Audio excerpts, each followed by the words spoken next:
Taste the Daily.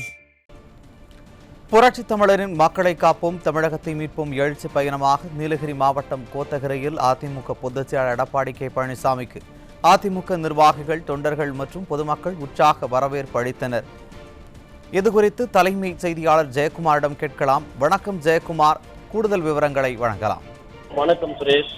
மக்களை காப்போம் தமிழகத்தை மீட்போம் புரட்சி தமிழருடைய எழுச்சி பயணத்திலே நீலகிரி மாவட்டம் கோத்தகிரியில் அனைத்திந்திய அண்ணா திராவிட முன்னேற்ற கழகத்துடைய பொதுச் செயலாளர் புரட்சி தமிழர் எடப்பாடி கே பழனிசாமி அவர்கள் வந்து கொண்டிருக்கிறார். பல்லாயிரக்கணக்கான மக்கள் இங்கே திரண்டு உற்சாகமான வரவேற்பை அளித்துக் கொண்டிருக்கிறார்கள்.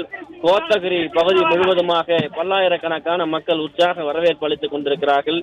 இங்கே இருக்கக்கூடிய அனைத்திந்திய அண்ணா திராவிட முன்னேற்ற கழகத்துடைய நிறுவன தலைவர், புரட்சி தலைவர் எம்ஜிஆருடைய திருவுருவ சிலைக்கு மாலை அணிவிக்கவிருக்கிறார். அனைத்திந்திய அண்ணா திராவிட முன்னேற்ற கழகத்துடைய பொதுச் செயலாளர் புரட்சி தமிழர் எடப்பாடி கே பழனிசாமி அவர்கள் நீலகிரி மாவட்டத்திலே குன்னூர், உதகை, அதே போன்று கூடலூர் ஆகிய 3 சட்டமன்ற தொகுதிகளிலே எழுச்சி பிரச்சாரம் மேற்கொண்டு தற்பொழுது சேலம் நோக்கி புறப்பட்டுக் கொண்டிருக்கிற வழியிலே கோத்தகிரியில் அனைத்திந்திய அண்ணா திராவிட முன்னேற்ற கழகத்துடைய பொதுச் செயலாளர் புரட்சி தமிழர் எடப்பாடி கே பழனிசாமி அவர்களுக்கு பல்லாயிரக்கணக்கான மக்கள் திரண்டு உற்சாகமான வரவேற்பு அளித்துக் கொண்டிருக்கிறார். அனைத்திந்திய அண்ணா திராவிட முன்னேற்ற கழக ஆட்சியிலே இந்த நீலகிரி மாவட்டத்தில் இருக்கக்கூடிய மலைவாழ் மக்களுக்கு குறிப்பாக படுகர் இன மக்களுக்கும், அதே போன்று இங்கு இருக்கக்கூடிய பல்வேறு மலைவாழ் சமூகத்தை சேர்ந்த மக்களுக்கும் சாதி சான்றிதழ் என்று போராடி இருக்கிறார்கள். சாதி சான்றிதழ் வழங்கப்பட்டது. அதனைத் தொடர்ந்து அனைத்திந்திய அண்ணா திராவிட முன்னேற்ற கழக ஆட்சியிலே நீலகிரி மாவட்டத்திலே மருத்துவக் கல்லூரி கொண்டு வரப்பட்டது. மருத்துவக் கல்லூரி கொண்டு வதன் வாயிலாக இந்த மலையிலே இருக்கக்கூடிய பல நூற்றுக்கணக்கான கிராமங்களில் இருக்கக்கூடிய மலைவாழ் சமூகத்தை சேர்ந்தவர்களும் நீலகிரி மாவட்ட மக்களும் பயன்பெறுகிறார்கள். ஏழை எளிய மக்கள், அதே போன்று அடித்தட்டு மக்கள், அங்கு இருக்கக்கூடிய தேயிலை தோட்ட தொழிலாளர்கள், இங்கே இருக்கக்கூடிய மலைவாழ் சமூகத்தை சேர்ந்தவர்கள் என இந்த மருத்துவமனை மிகவும் பயனுள்ளதாக இருக்கிறது. அனைத்திந்திய அண்ணா திராவிட முன்னேற்ற கழகத்துடைய ஆட்சியிலே இப்படி மக்களுடைய ஏற்றம் பெறுவதற்காக, மக்களுடைய சுகாதாரத்திற்காக, அதே போன்று குடிநீருக்காக அங்கே கல்லூரிகள் எல்லாம் நிறுவப்பட்டிருக்கிறது. இதனை எல்லாம் கருத்தில் கொண்டுதான் செல்லுகிற இடங்களில் எல்லாம் பல்லாயிரக்கணக்கான மக்கள் இன்றைக்கு திரண்டு அனைத்திந்திய அண்ணா திராவிட முன்னேற்ற கழகத்துடைய பொதுச் செயலாளர் புரட்சி தமிழர் எடப்பாடி கே பழனிசாமி அவர்களுக்கு இந்த எழுச்சியான உற்சாகமான வரவேற்பு அளிக்கப்பட்டுக் கொண்டிருக்கிறது.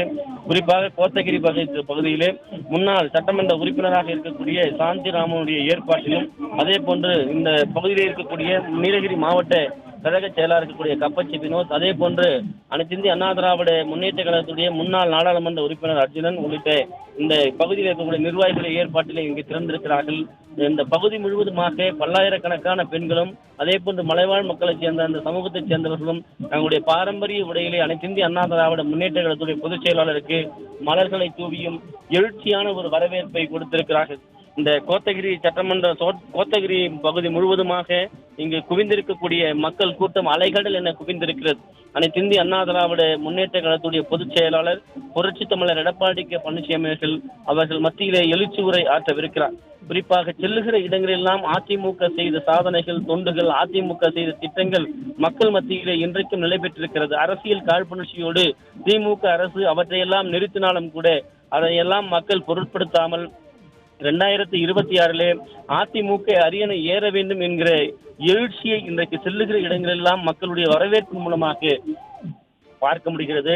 அனைத்து இந்திய அண்ணா திராவிட முன்னேற்ற கழகத்துடைய பொதுச் செயலாளர் புரட்சி தமிழர் எடப்பாடி கே பழனிசாமி அவர்களை வரவேற்கும் விதமாக இன்னைக்கு இந்த கோத்தகிரி பகுதியில் இருக்கக்கூடிய புரட்சி தலைவர், நிறுவன தலைவர், பாரத ரத்னா இதய தெய்வம் டாக்டர் எம்ஜிஆர் அவருடைய திருவுருவ சிலைக்கு மாலை அணிவித்து மரியாதை செலுத்துவதற்காக வந்து வருகை தந்திருக்கிறார். அங்கே இருக்கக்கூடிய மக்கள் கூட்டத்தை பார்த்து இரட்டை இலையை காட்டி கையசைக்கிறார். பல்லாயிரக்கணக்கான மக்கள் பொன் சிரிப்போடு இரட்டை இலையை காண்பித்து அதிமுக பொதுச் செயலாளர் புரட்சி தமிழர் எடப்பாடி கே பழனிசாமி அவர்களை உற்சாகமாக வரவேற்கக்கூடிய அந்த காட்சிகளை நாம் பார்த்துக் கொண்டிருக்கிறோம். அதாவது மக்களுடைய வெள்ளத்திலே அதிமுக பொதுச் செயலாளர் புரட்சி தமிழர் எடப்பாடி கே பழனிசாமி அவர்கள் இந்த வரவேற்பை ஏற்றுக்கொண்டு தற்போது கோத்தகிரியில் அந்த மத்திய பகுதியிலே சந்திப்பு பகுதியில் இருக்கக்கூடிய பாரத ரத்னா இதய தெய்வம் அனைத்திந்திய அண்ணா திராவிட முன்னேற்ற கழகத்துடைய நிறுவன தலைவர் டாக்டர் எம்ஜிஆர் அவருடைய திருவுருவ சிலைக்கு பிரம்மாண்டமான ரோஜா மாலைகளை அவருடைய திருக்கரங்களால் அணிவித்துக் கொண்டிருக்கிறார்.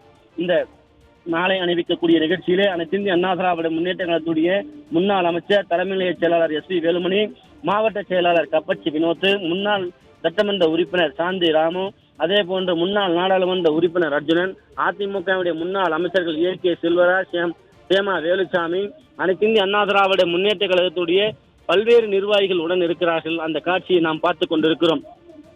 அனைத்து இந்திய அண்ணா திராவிட முன்னேற்ற கழகத்துடைய பொதுச் செயலாளர் புரட்சி தமிழர் எடப்பாடி கே பழனிசாமி அவர்கள் எம்ஜிஆருடைய திருவுருவ சிலைக்கு மாலை அணிவித்ததை தொடர்ந்து தற்போது பல்லாயிரக்கணக்கான மக்கள் மத்தியிலே எழுச்சி உரை ஆற்றவிருக்கிறார்கள். அதனையும் நாம் பார்க்கவிருக்கிறோம். குறிப்பாக அனைத்து இந்திய அண்ணா திராவிட முன்னேற்ற கழகத்தினுடைய அந்த பகுதியில் இருக்கக்கூடிய சாந்தி முன்னாள் சட்டமன்ற உறுப்பினர்கள், நாடாளுமன்ற உறுப்பினர்கள், அதிமுக நிர்வாகிகள் அவருக்கு மரியாதை செய்து வருகிறார்கள். அந்த காட்சியை நாம் பார்த்துக் கொண்டிருக்கிறோம். செங்கோலை கொடுத்து அனைத்து இந்திய அண்ணா திராவிட முன்னேற்ற கழகத்துடைய பொதுச் செயலாளருக்கு வெற்றியும் சின்னமாக அதனை கொடுத்து அவரை மரியாதை செய்து வருகிறார்கள். அனைத்து இந்திய அண்ணா திராவிட முன்னேற்ற கழகத்துடைய பொதுச் செயலாளர் வரவேற்று அதிமுக முன்னாள் அமைச்சர் எஸ்.பி. வேலுமணி அவர்கள் பேசி வருகிறார்கள். அதனை நேரலையில் பார்க்கலாம்.